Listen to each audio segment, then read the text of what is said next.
Welcome to Balaybayen waterfalls. You need this? Oh, we got a tour guide. Huh? Yeah, in Berong, Quezon, Palawan.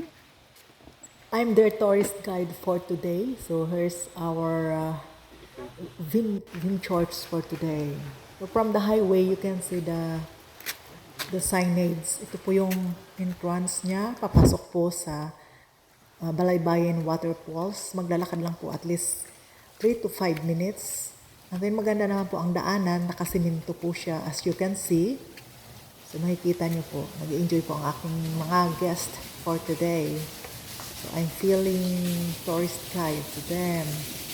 And then, syempre, while walking, ito ang magbubungad sa inyo yung pinaka-Banlawan freshwater Banlaw area. na mayroon tayo dito sa ating lugar na sa Puerto para free ang kanyang view. No So, water makikita bill. niyo, dyan po nagbabanlaw after sa waterfalls bago bumalik sa mga sasakyan.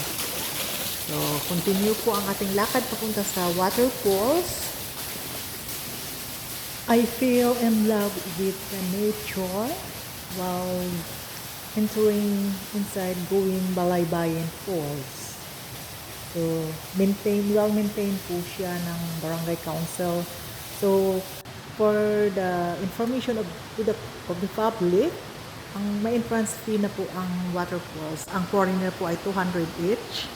And then local, 30 pesos. And then kung residents ka ng Berong ay donations. So yan po, para sa maintenance po ng area.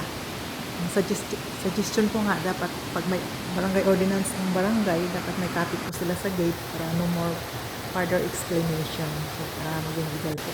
So nakikita nyo yung LGU Enro, office po ni Mapestik Abay, may mga signage po sila na talagang nakakatuwa nga po, nakaka-inspire din kahit pa paano nababasa ng mga kabataan na we have to love the nature.